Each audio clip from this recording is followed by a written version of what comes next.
فیصلہ ہوا کہ ان کی شادی کر دی جائے. اچھا. تو دادی اماں تھیں تو انہوں نے بلایا, اس نے کہا کہ بھئی میں نے تمہارا فیصلہ کیا شادی کرنے کا.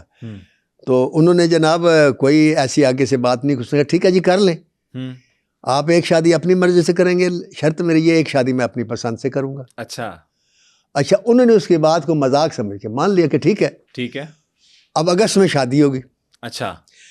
اگست میں شادی, اور ستمبر میں انہوں نے گھر میں آ کر اناؤنس کیا کہ آج میں دوسری شادی کرنے لگا ہوں. 1 مہینے بعد. 1 مہینے بعد.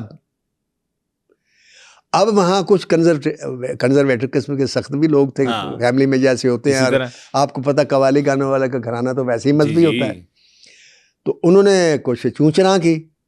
تو انہوں نے کہا جی میں نے تو آپ سے کہا تھا, میں نے اس وقت بولا تھا کوئی, میں نے آپ کی بات بغیر کسی چوں چراں کے مان لی. تو اب میں نے کہا تھا دادی میں کہا تھا نا, میں نے, اس نے کہا بیٹا کہا تو تھا, لیکن ہمیں کیا پتا تھا, لیکن ہمیں یہ نہیں پتا تھا اگلے مہینے ہی شادی, کہ تو اگلے مہینے شادی کرا. کہتا میں نے کرنی, اور انہوں نے کر لی. اچھا. 2 شادیاں اس طریقے سے میں نے کبھی دیکھا نہیں, میں نے سنا نہیں. جتنی میری زندگی ہے میں نے دیکھا لوگوں نے 4 بھی شادیاں کی ہیں, 5 بھی کی ہیں. مصطفیٰ خار صاحب نے تو 12-13 کی ہیں. اچھا. ہاں جی, لیکن بیچ میں ڈیوریشن ہوتی ہے, مطلب 2 سال بعد کر لی, کسی نے 3 سال بعد دوسری کر, پھر 4 سال بعد پھر کر لی, 5 سال بعد 6 کر لی. ایسا میں نے آج تک نہیں سنا. یہ بھی میں نے سنا کہ ایک وقت میں 2 لڑکیوں سے شادی کر لی. ہاں یہ تو میں نے بھی اکثر, یہ آپ نے سنا بھی ہوگا, دیکھا بھی ہوگا, میں نے یہ ویڈیو بھی دیکھا. لیکن یہ نہیں سنا کہ ایک شادی 1 مہینے میں کی اور دوسرے مہینے دوسری شادی. یہ پہلی دفعہ سنا. یہ امجد صابری کر سکتے تھے اس قسم کا ریکارڈ. بہرحال 2 شادیاں ہوگی. فرانس میں ایک قوالی کی انہوں نے. اچھا. مسلمانوں نے مدعو کیا, وہاں مسلمان بھی تھے, وہاں انگریز بھی تھے, وہاں ہندو بھی تھے, اور غیر مسلم بھی تھے, اور بھی مذاہب کے لوگ تھے. آپ کو پتہ ان ملکوں میں تو ہر قسم کے لوگ ہوتے ہیں, تارکین وطن جن کو کہتے ہیں. وہاں انہوں نے قوالی گئے. ٹھیک ہے. نور مجسم یا محمد, یا محمد نور مجسم, یہ قوالی تھی. اچھا.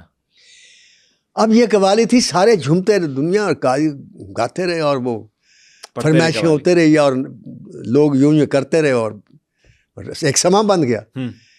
جب قوالی ختم ہوئی تو ان کو 4-5-6 آدمی اٹھے, انہوں نے گھیر لیا. انہوں نے کہا جی یہ آپ کیا سنا رہے تھے؟ کہتے کیا مطلب؟ کہتا ہم کو سمجھ نہیں آئی. تو انہوں نے کہا بھائی اگر سمجھ نہیں آئی تو اتنا عرصہ جھومتے رہے ہو, سنتے رہے ہو, پھر کیا سن کے جھومتے رہے اور سنتے رہے ہو؟ کہتے جی ایک وہ آپ کا ساز کمال تھا, دوسرا آپ کی آواز کمال تھی, اور تیسرا آپ کا یوں کرنا کمال تھا, سٹائل جو تھا. تو کہتا پھر سن کر کیا کرو گے؟ کہتا ہے اس لیے سننا چاہتے ہیں کہ کس کا ذکر کر رہے ہو اور کیا کہہ رہے ہو, جس سے یوں بھی کر رہے ہو اور ہم بھی جھوم رہے ہیں. واہ. تو پھر انہوں نے وہاں سے پھر شروع کیا کہ محمد صلی اللہ علیہ وسلم کیا ہے, وہ کون تھے, وہ کیسے تھے, وہ نبی تھے, وہ دین لائے تھے, اور وہ اسلام کا دین تھا جس کا میں پیروکار ہوں. واہ. جب اتنی بات کی تو انہوں نے کہا جی پھر یہ دین ہمیں بھی سکھا دے, اور انہوں نے دین قبول کر لیا. ہم یہ دین اس اختیار کرنا چاہتے ہیں, کرنے. بیٹھ جاؤ, پڑھو بسم اللہ الرحمن الرحیم لا الہ الا اللہ محمد الرسول اللہ صلی اللہ علیہ وسلم. وہ کلمہ پڑھا, انہوں نے کہا اب آپ مسلمان ہو. واہ کیا بات. یہ کیا کہ ہوٹل میں آ گئے. جب ہوٹل میں آئے تو دھڑ دھڑ دھڑ کوئی 40-50 آدمیوں کے ایک گروہ آیا اور کمرے کے سامنے کھڑا ہو گیا. باہر نکلے, دیکھا صاحب وہی لوگ تھے جنہوں نے وہ گانا سنا تھا, ان میں 40-50 لوگ. کہتے بھائی کیا بات ہے؟ تو ایک آدمی بولا, کہتے جی ہم مسلمان تو ہو گئے, لیکن ہمیں یہ بتائیں کہ وہ مسلمان ہو کے ہم نے کرنا کیا ہے. اچھا.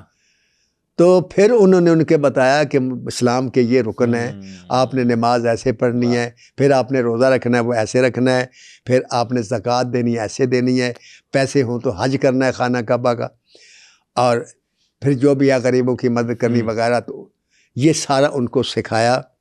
یہ بات میں نے آپ کو اس لیے بتایا, یہ ہسٹری کی بات ہے, یہ سچی بات ہے, میں اپنے پاس سے نہیں سنا رہا, آن ریکارڈ ہے کہ اگر یا محمد نور مجسم کا لفظ سن کے کفر ٹوٹ سکتا ہے سینوں میں, تو مجھے یہ بتائیں شیشے کے گلاس کی کیا اوقات ہے.